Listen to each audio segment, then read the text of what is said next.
And basically, I'm gonna be honest here, the graphics are actually quite good. Just let me tell you something, man.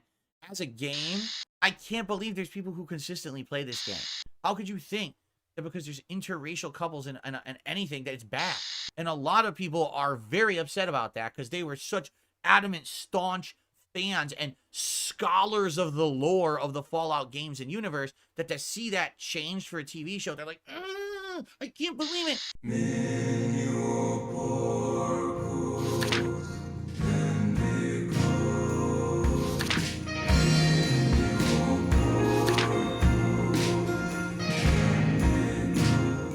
uh my wife's looking for another game to play, and with Fallout Mania going on, right? The thing is, she's recently played Fallout 3, New Vegas, and 4 just a year or two ago. So she's like, what's the one I haven't played? Fallout 76. So she's asking me about it, and I'm like, listen, when I played it, it was brand new. And when I played it brand new, the game was dog shit. Like, it was really unfinished. And this really just goes to show you how consumer brained these two individuals are. Simply because they enjoyed the Fallout show, they must continue to consume this franchise. They must consume the product, even though they just played all of the games not that long ago. And I'm not quite sure if Kat had consumer brain before she lived with DSP, or simply being around him gave her the consumer brain. She's seen his purchasing habits and how he does things, and it's just her way of life now. There was no NPCs. All the character models were glitched. The gunplay was awful. Like, the whole game was really, really bad when I played it. It doesn't mean that, 7 years later, how many it's been, it's not a good game now. In fact, I've heard, much like a lot of these games that were absolutely horrendously broken at launch, but then get fixed over time, that the game did actually get a big community and a following. Not to say as big as mainstream Fallout games, but there's a good, consistent, 10, 20, 30,000 people who like the game and play it online all the time, and it makes them money. Like, Bethesda has a stream of money coming in from these people paying them to play the game and its expansions. And why exactly was that last part necessary there, DSP? We couldn't just talk about the game on its merits. No, we had to talk about all of the money that Bethesda is now making off of their game. Couldn't talk about how this game came out and nobody enjoyed it, and Bethesda continued to update it until they got a fairly decent player base out of it. It's still not a game for me. You won't find me playing it, but I'm also not going to sit here and talk about how much money Bethesda is making off of it, because at the end of the day, I really don't care. I don't think that it should be important to anybody how much money Bethesda's making off Fallout 76. But just like everything with DSP, if he can manage to find a way to talk about money, he absolutely will. It's the only thing that he cares about. In fact, there's been a ton of expansions for 76, if I'm not mistaken. So she's like, all right, you know what?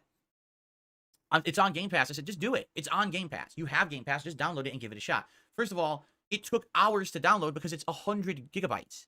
It's the size of Call of Duty. I'm not shitting you. It's that big of a game.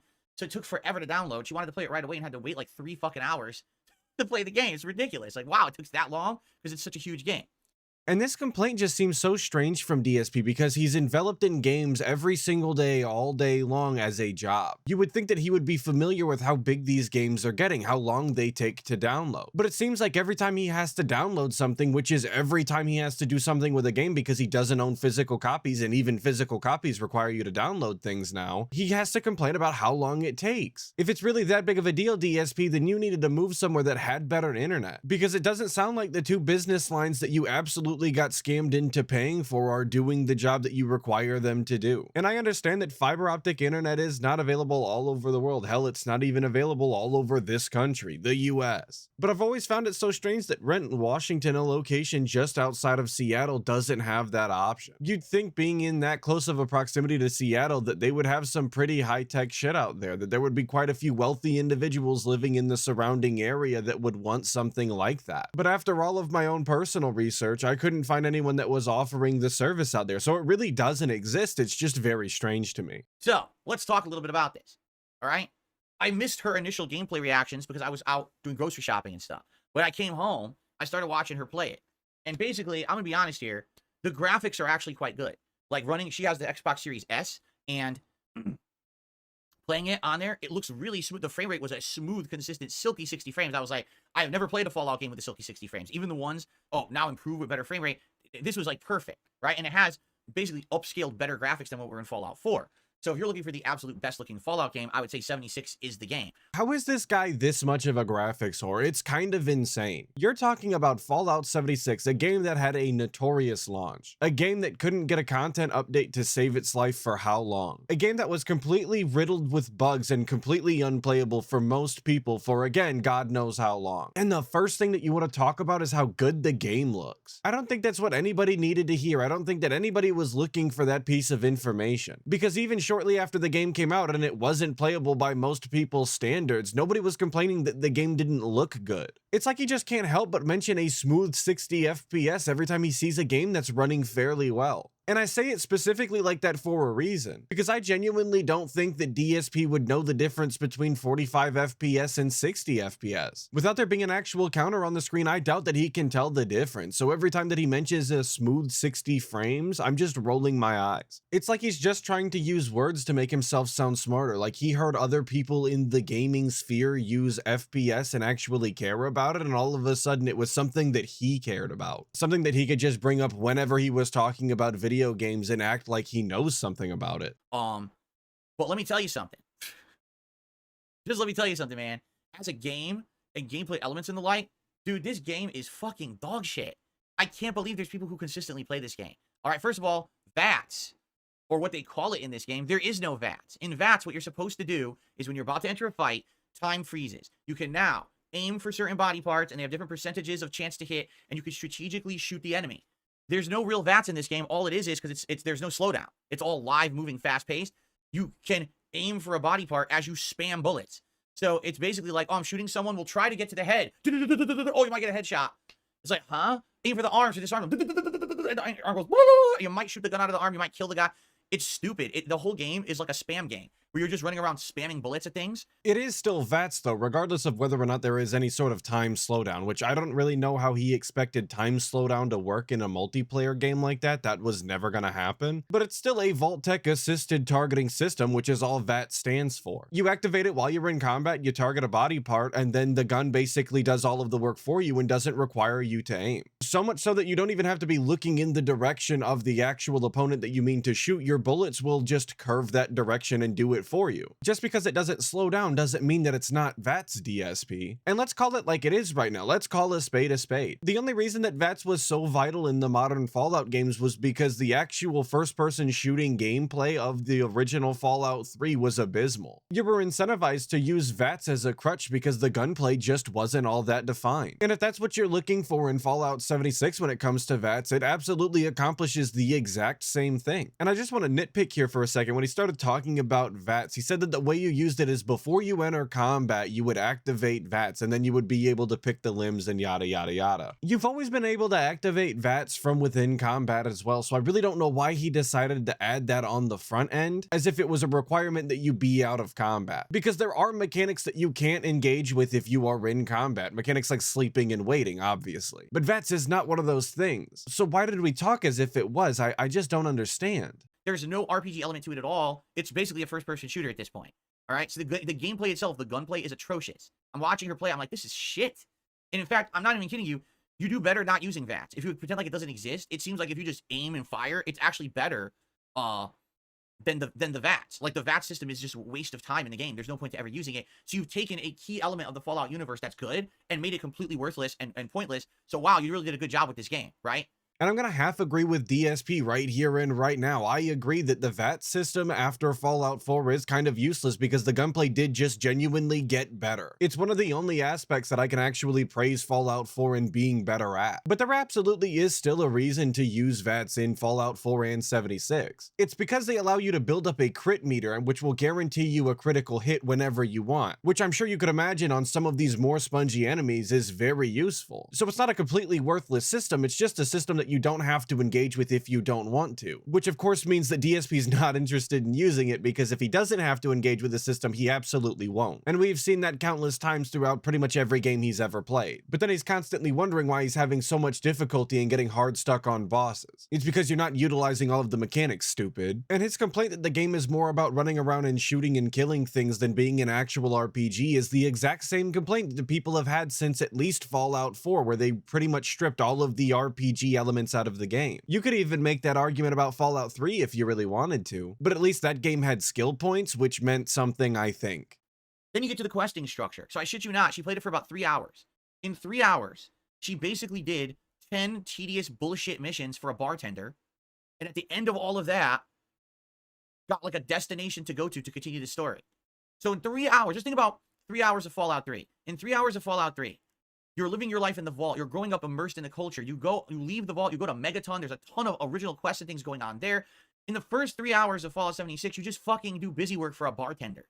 And this is just crazy ironic to me because if this guy doesn't remember, I'm absolutely certain that he doesn't because he was piss drunk when he did it. But after you get out of Vault 101 in Fallout 3, you spend a good portion of your time trying to follow a lead to continue the main story. And one of the things that you do in order to get that lead is do missions for a bartender. Multiple, in fact. There was absolutely ways around this. You could have hacked his terminal, you could have just went there naturally by yourself if you knew the location. But still, you were heavily pushed in this direction to do these quests for this bartender in this little town, you know, the one called Megaton that DSP loves so much. The second piece of irony to this is the fact that DSP gave Fallout 4 his game of the year that the game came out. But that same sort of quest structure is the exact problem that so many people took with Fallout 4. There was so many nothing quests in Fallout 4, almost none of them felt memorable. You might as well have just been doing them all for the same bartender so you could get your next lead to go to the main mission. Of course, there were definitely some standouts somewhere in there, but so many of them were forgettable, and the fact that DSP is just now coming to this conclusion about Fallout 76 just goes to tell me that he was blinded by the hype of Fallout 4 coming out and didn't actually look at the game critically. Also, another nitpick, just because I really enjoy Fallout and talking about it, DSP outright admitting that it took him about 3 hours to get out of Vault 101 in Fallout 3 is kind of embarrassing. It's an hour max. But I guess copious amounts of alcohol will make you get lost fairly frequently. It's the most boring fucking thing I've ever seen. I couldn't believe, even Fallout 4, arguably a game that a lot of people don't like. In the first few hours, there's all this stuff going on that gets you immersed and excited for the universe. In this game, it's like you might as well just go to fucking sleep. You know? I couldn't believe how bad it was. I was like, this is the game? Now, keep in mind, when the game came out, there were no NPCs, so all this is new. Like, none of this existed when the game came out. This is what they came up with to make the game better. What they should have done, they should have just given you a cot with a pillow and said, here, sleep for 3 hours and wake up and then go play the game. I couldn't believe how boring it was. I just want to remind you that he's not the one playing the game, it's Kat. If anybody should be giving us their opinion on what Fallout 76 was like, it really should be Kat. Because I'm genuinely curious what her thoughts were before DSP came back from the grocery store. Was she enjoying the game and walking around the world before he got home and started berating her and the game because he was so bored? I mean, we're talking about the lady that's already done like 1,000 Skyrim runs and loves the Thieves Guild. This low-key sounds right up her alley. It's really just a bunch of nothing, go here, kill this person, come back and you'll get your reward. That sounds like exactly the gameplay that she enjoys. And DSP's just over here telling her she might as well get a pillow and go to sleep. And again, all it really is, you run around, you shoot things, you loot. You run around, you shoot things, you loot. You run around, you shoot things, you loot. Oh, you build a camp.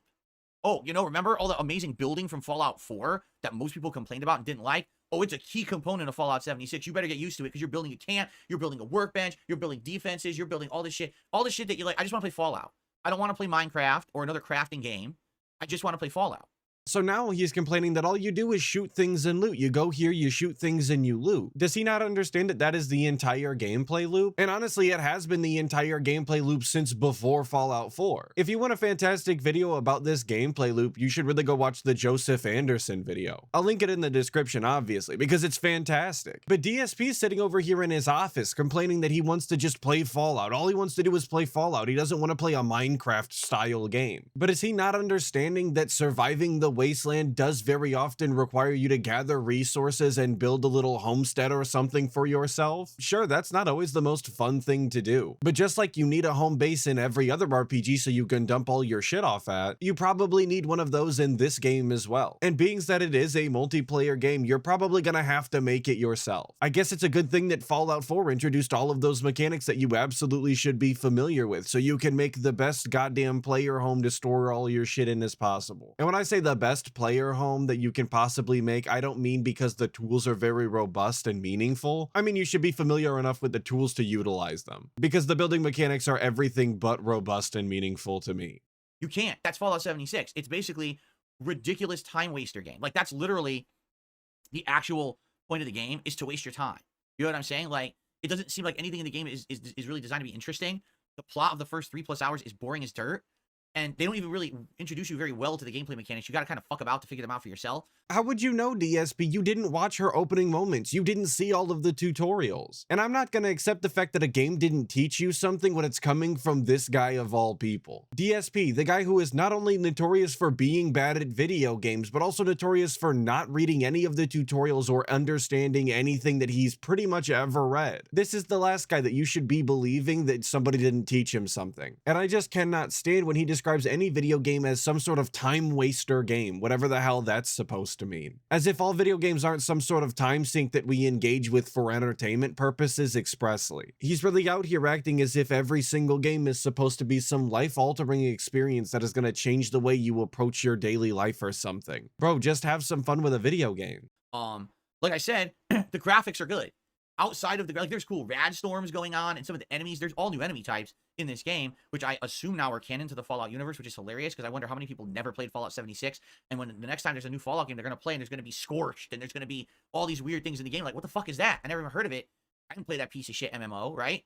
Well, they expanded the lore so much in this game, I guess people are going to be, like, godsmacked when they play the next one, right?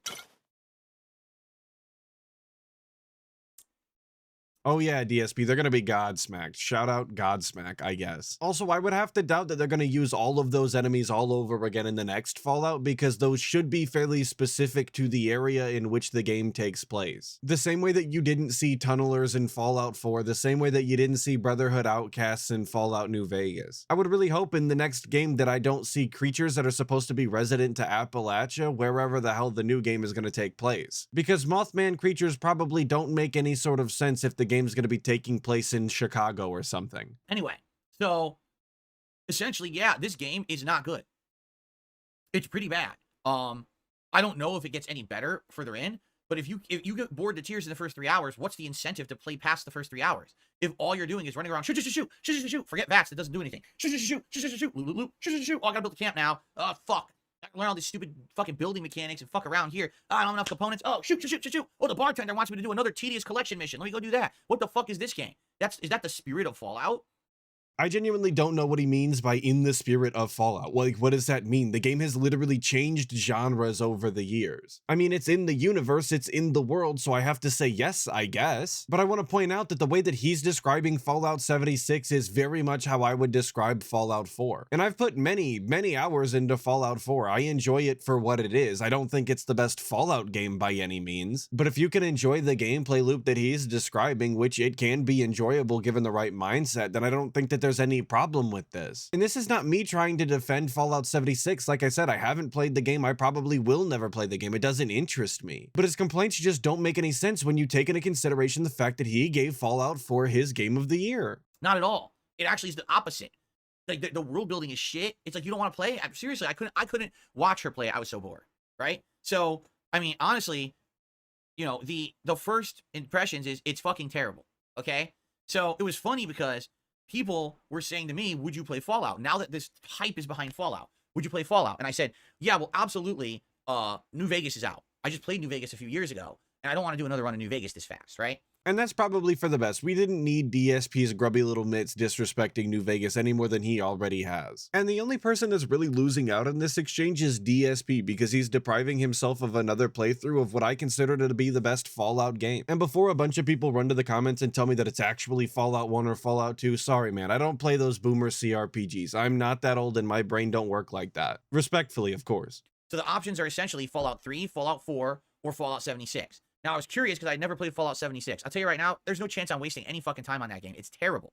It is the only way you can enjoy that game is if you're playing with a group of friends and you don't care that the game is bad. You're just fucking around in a world of Fallout together. Then I could get it. I think that's what it was designed around. Play with your party, right? Go in, enjoy the game, fucking around the world of Fallout with a bunch of friends. You're meaning to tell me that they designed this entirely multiplayer game around having a multiplayer style experience? Say it ain't so. We could just chalk this up to another multiplayer game that DSP will never be able to enjoy even a little bit because he has 0 friends to his name. I do find it really irritating every time he does play one of these games though, because he never really seems to grasp the concept that he's supposed to be playing with people and this is supposed to be a social experience. Because he doesn't have any friends, he acts as though it's the game's job to make sure that he's having a good time despite him not playing the game in the way that it was really intended to be played. But dude, 76 is terrible as a single player game. I would never play that. Okay? So fuck that shit. So now the options left are Fallout 3 and Fallout 4. Okay? And we're going to talk about that in a little bit because we're still in the Phil's Day Off segment. But we'll get to that as we get to the schedule of what I'm interested in and we'll talk about, okay? And to keep this on theme, we're going to be skipping around a little bit here because he was just about to go into the what he had for dinner yesterday segment, and we aren't doing that here. It's Fallout Mania style, baby. I'm interested to hear your thoughts. I'm down for Fallout 4. I've only played it the once. I'd love to play it again and re-experience it now 9 years later with a more modernized setup, live, stream, webcam, live interactive audience. It's going to be so much different from the original run that I did 9 years ago, okay? Just so everybody's aware of what the situation was when he played Fallout 4 for the first time. That was that era where he was live streaming, but he wasn't actually interacting with the chat. He was acting as if they just didn't exist and he was recording solely for the video. That whole concept never really made any sort of sense to me. It seems pretty obvious from the get that one of the main benefits of live streaming is the ability to talk to an interactive style chat. But of course, DSP managed to mess that up somehow. So the idea that this Fallout 4 playthrough is going to be different from the last one is objectively true. He's going to have dents to yell at this time. He's going to have people to try and handhold him through all of these encounters this time. It'll be a playthrough unlike any other playthrough while simultaneously being exactly like every other DSP playthrough. But kind of going back on the whole RPG overload idea, not to say that Fallout 4 is the traditional RPG in the way that, say, Final Fantasy 7 or Like a Dragon is, but it's still an RPG. But maybe after having a month away from RPGs, it would be time to have another one in the mix, especially now with the height of popularity of Fallout that's seeing in the mainstream gaming. Just a quick question, if DSP ever does actually see this video, if you could justify to me what you're considering an RPG at this point, I would genuinely love to know. Because you're very quick to try and justify all of these games that are totally 100% RPGs as games that are kind of like RPGs or a different style of RPG so that they don't count. I know that the entire thing revolves around you trying to support your narrative as much as possible so that everything that you say is always true. But if I could just get some sort of DSP rulebook on what does and doesn't make an RPG, I would really appreciate it. I just don't want to be confused anymore. In fact, we could use this to transition into our next subject matter, Fallout Mania that's going on right now. In general, the Fallout TV show has seen critical acclaim and viewer acclaim. Everyone seems to like the show, with little exception. The little exception is people who just don't understand that not everything is woke just because it might have something that you don't seem mainstream acceptable. Like, for example, I'm not kidding you. There's people who are saying, the Fallout TV show sucks because it's woke, because there's 2 couples in it that are interracial, and there's a trans character.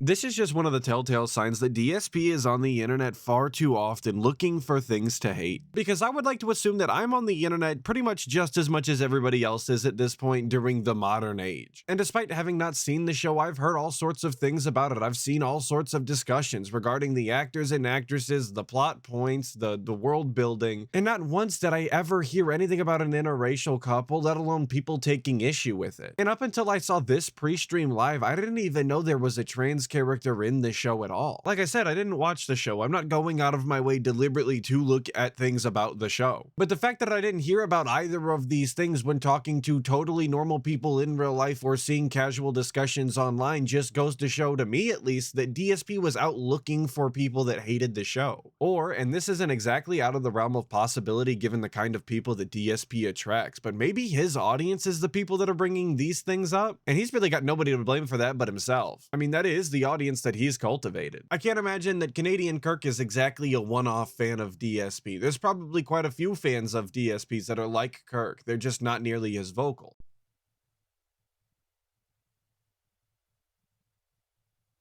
It's an 8-hour show. There's one trans character in the entire cast, and by the way, they're a supporting character that's played incredibly well, fits into the story, has no bearing on the story that they're trans at all. They just exist in the universe just like anyone else, so it's not a plot point. It doesn't matter. There's 2 couples that are interracial. Wait a minute. We have problems with interracial couples in 2024? We do? In what universe is there something wrong with that?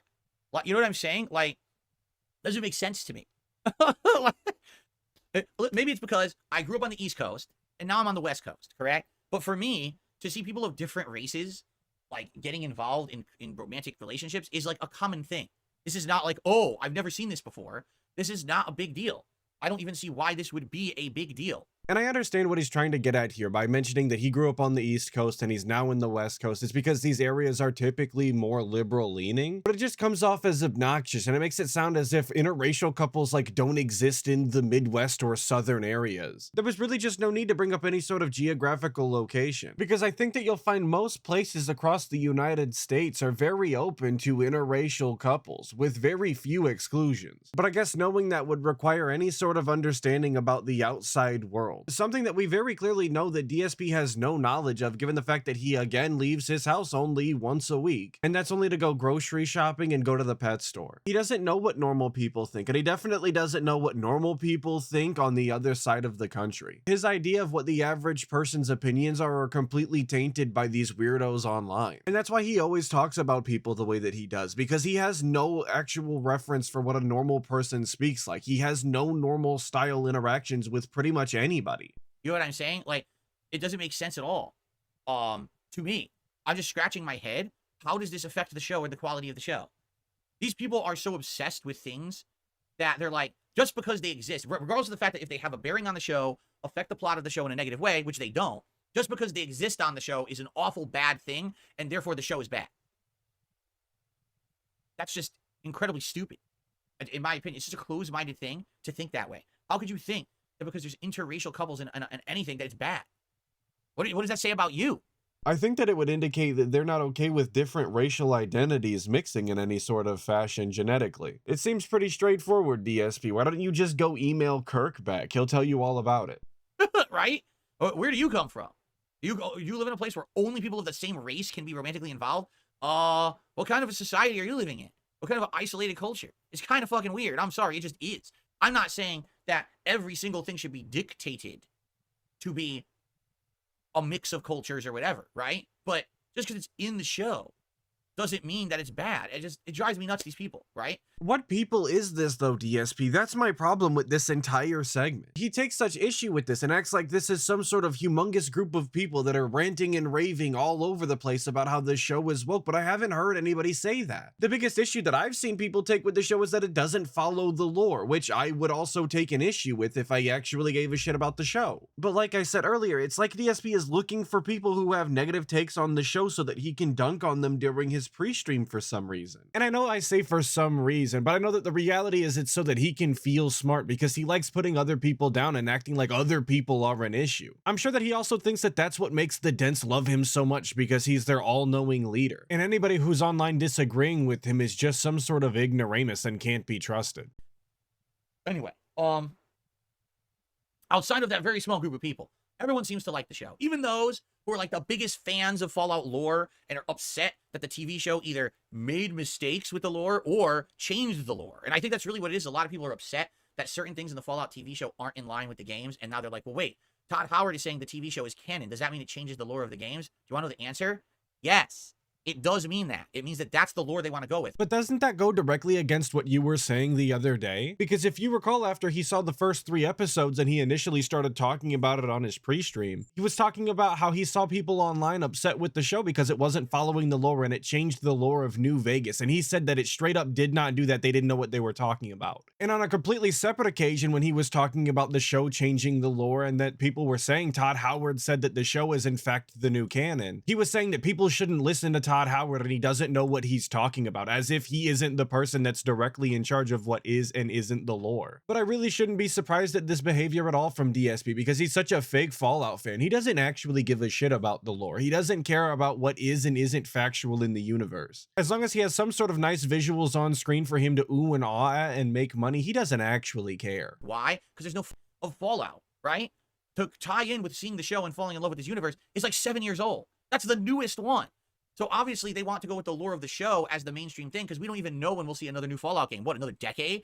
So let the show be canon, and then let the next games be in line with the show, right? And I apologize for the little audio hiccup there. There was about 4 seconds of this footage that was just not in the VOD for whatever reason. I did go and confirm it wasn't something that I did, so I apologize. But his defense of this still doesn't make any sense, regardless of whether those 4 seconds were there or not. Just because Bethesda is unsure when they're getting out the next Fallout game, it makes it okay to retcon a bunch of established lore? Yeah, I don't think that's exactly justifiable, DSP. If they wanted to make the TV show canon, if they wanted to make it part of the universe and have it fit, then they should have wrote it that way. They should have wrote it in line with the lore that was already established. Retconning, no matter how you want to justify it, is just lazy. If you don't want to work within the parameters of the universe that you've built, then you should probably not be working in that universe. I really don't think there's any other way to look at it. It is just lazy writing. And I would take this stance on any franchise, whether it be Star Wars, Fallout, 40K, it doesn't matter to me. And I absolutely understand that some of these universes are very complex and have so much lore to it that there's no way you could possibly know. But if that's how you feel about it and you don't think that you're going to be able to do a job well enough, then you probably just shouldn't be doing it. And I definitely don't think that Fallout is one of those franchises that suffers from that anyway. But Bethesda has been known to play fast and loose with all of their franchises lore already. So just like the guy, I really shouldn't be surprised. I think that's what they're going for.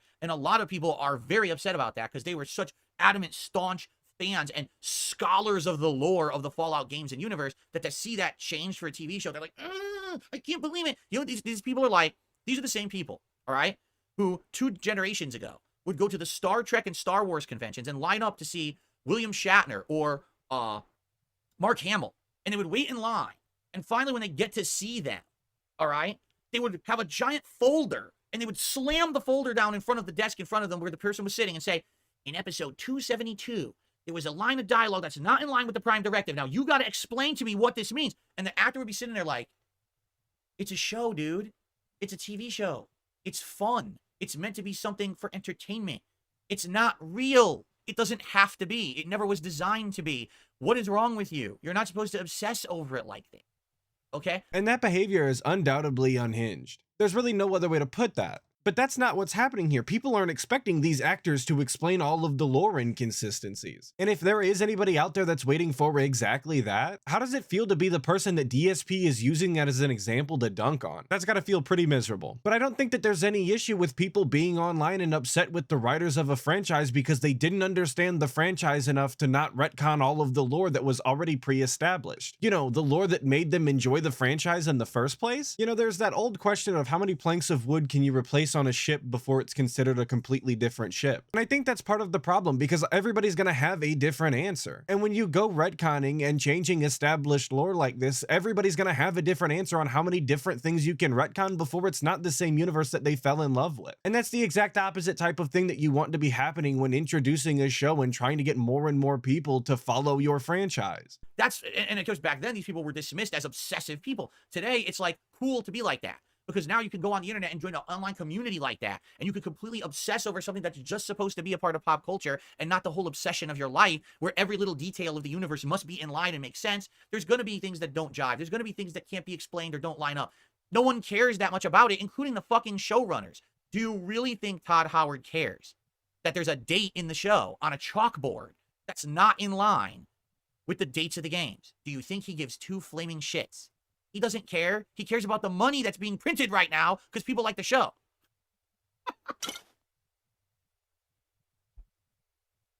But that's the exact type of behavior that you're always trying to champion against, isn't it, DSP? You're always talking about how everybody is so greedy and it's constantly ruining everything. But now that the greed is on your side and fitting your narrative, it's completely okay. Yeah, that sounds about right for you. And I would imagine that people being that invested and that interested in the story and the world that you've built for your video game would be a huge compliment. People cared enough about all of the intricacies that you put into the world to keep track of them and expect them to be consistent because they enjoyed them so much. But of course, when DSP talks about it, he acts like everybody who cares about pretty much anything is some obsessed weirdo who lives in their mom's basement with no life. Sorry, DSP, some people just care about well thought out worlds. Some people appreciate all of the detail and care and attention that gets put into these things. Not everybody can be as big as a consumer as you, but I think that's where I'm gonna cut this one. This is gonna be a 2-parter because I just like talking about Fallout too much, you guys. And before we get into the comment section from the last video, of course, shout out to the 60 Skulls, I want to apologize that this one was a day late because while I was doing the recording for these lines, I actually got an excruciating headache that took me out for the night. So once again, apologies. Heberg D99 says, the hypocrisy is off the charts. Phil is getting worse day by day. The vacuum he lives in is seriously messing with his brain. And I think that's one of DSP's biggest problems in his entire life. The social isolation that he constantly keeps himself in, and the yes man that he surrounds himself with on stream, definitely cannot be good for his state of mind. And I think that's one of the biggest reasons that DSP is spiraling the way way that he is. Anita Handjob says, I just want to remind you all that this is a 42-year-old man bragging about complaining and hard coping about a video game. Well, can you really blame him? At this point, the only thing that he's really got to his name is his 16-year legacy and his Street Fighter legacy. His YouTube career is very clearly down the drain. So any negativity surrounding his Street Fighter gameplay will not be tolerated, as it would just shatter his fragile ego. And Greg of the Lake says, did you know if you sync up any DSP stream with Pink Floyd's Dark Side of the Moon, you will ruin your love for Dark Side of the Moon forever? And I just wanted to include that because that was a fun fact that I actually didn't know. So big ups, Greg of the Lake. I appreciate it. And I also want to appreciate everybody who watched the video, especially if you made it this far. Hopefully I catch all of you guys in the next video, but until then, make sure you check out other Detractor channels, dive deeper into that. Snortax.